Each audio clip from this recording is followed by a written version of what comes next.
Welcome back, friends. So, like I said last week, I'll get more content from my trip out, but I'm going to continue our Army of the Potomac series. And last time we discussed Joe Hooker and his 5 months as commander of the Army of the Potomac. Beginning from the ashes of Fredericksburg and the Mud March, and ending with Lee's invasion of the North. Today, though, we'll be discussing Joe Hooker's life and what happened after the war. So here we go. Joe Hooker was born in Hadley, Massachusetts on November 13th, 1814. He was the descendant of an American Revolution soldier, being from a family that had settled in Massachusetts in the 1600s. He went to Hopkins Academy, growing up until he was appointed to the West Point Military Academy, graduating 29th in his class of 50 at the age of 23 in 1837. He would then join the United States military as a second lieutenant in the U.S. 1st Artillery. He was originally stationed in Florida, where he would serve in the Seminole Wars. But then in 1846, like many other young officers, he was sent to the Rio Grande to join the invasion of Mexico and the Mexican-American War. While serving, he'd be given a staff position on both Zachary Taylor and Winfield Scott's staffs. He'd be given 3 brevet promotions in his time serving, from captain, then major, and finally lieutenant colonel. While in Mexico, his womanizing career actually began. After the war, he would be assigned to the Pacific Division of the U.S. Army until 1853, when he would resign when he openly testified against his superior, Winfield Scott, at the court-martial of another major general of volunteers. He would then settle into Sonoma County, California, as a farmer and landowner in the newly free state of California. He, of course, did not like the lifestyle of a farmer or peacetime. He ran for a failed campaign for the California legislature, and then would spend most of his time gambling, drinking, and entertaining prostitutes at his farm. He would attempt in 1858 to receive a commission in the regular army as an adjutant colonelcy, but the Buchanan administration would not allow it. However, he was a colonel in the California militia, which fed his hunger for the military. However, in April of 1861, when P.G.T. Beauregard and the South Carolina State Militia fired on Fort Sumter in Charleston Harbor, my apologies, Hooker would finally get the war he had been waiting for. Hooker was actually denied a commission when he returned to the East for the war. The easiest reason was due to the possible resentment still held by Winfield Scott, but he was at first Bull Run as a viewer. He watched the disastrous defeat and gigantic rout from the field, the lack of discipline and command. He wrote to Lincoln explaining what he had viewed as the great mistakes of the battle.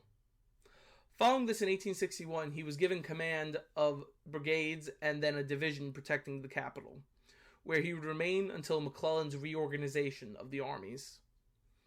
He would then serve in the Peninsula Campaign, where he would rise from a simple division commander all the way to a corps commander. It is at this time he would become highly critical of George B. McClellan, stating, "He is not only not a soldier, but he does not know what soldiership was." He would go on to command the 3rd Corps of John Pope's Army of Virginia, but with another of McClellan's reorganizations, Hooker's 3rd Corps was redesignated to the 1st Corps of the Army of the Potomac, which now Hooker was in command of. He would then see action at South Mountain and Antietam during the Maryland campaign, where he would say he defeated Stonewall Jackson because he held his ground longer. But again, he would be furious with McClellan for not taking a more aggressive stance against the Confederates. McClellan, unknown to the criticisms, had actually recommended Hooker to be promoted to Brigadier General in the regular army, which was carried out on September 20th, 1862. Making him one of the many who would not revert back to their pre-war rank. Following McClellan's removal from command, Hooker's opponent, Burnside, would be main command and would be responsible for the massacre at Fredericksburg and the Mud March. After protesting Burnside's strategy directly to Abraham Lincoln, Hooker simply had to wait. Burnside would then resign, and Hooker would be made commander of the Army of the Potomac. Now, as always, I will leave the link because before these bios, I always did their time as commander of the Army of the Potomac. So we will pick up after his resignation in June of 1863. Meade, following the Battle of Gettysburg and Grant's victory at Vicksburg, sent Hooker along with the 12th and elements of the 11th and Oliver Howard to give aid to the Army of the Cumberland outside Chattanooga, Tennessee.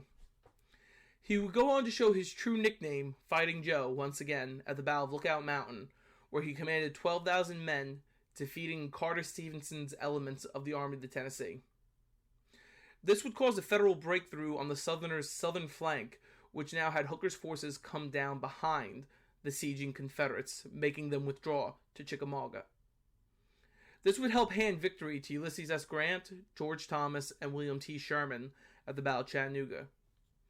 Hooker would feel slighted when Grant gave more credit to Sherman than him, but he was also breveted to a major general in the regular army by Grant, so he wasn't necessarily completely slighted. Following Grant's ascension to commander of all forces, land and sea, Sherman consolidated the Western armies into the military division of the Mississippi. This was comprised of George Thomas's Army of the Cumberland, John Schofield's Army of Ohio, and James McPherson's Army of the Tennessee, not to be confused with the Confederate Army of Tennessee, all with Sherman at command. Hooker was made command of the 20th Corps and led his corps with zeal through the famous Atlanta campaign, where Sherman would enforce Grant's total war strategy, where he would burn a scar from Atlanta to Savannah. Hooker would resign his command of the 20th on July 28, 1864. His reasons were to protest at the promotion of 12th Corps Commander Oliver Howard to the command of the Army of the Tennessee. Hooker, as we know from our recent video, had quite possibly the best strategy of the previous two commanders when he was in command of the Army of the Potomac. However, Howard and the 12th Corps being crushed by Jackson on May 2nd, 1863, derailed his entire strategy. So Hooker had never, in fact, forgiven Howard.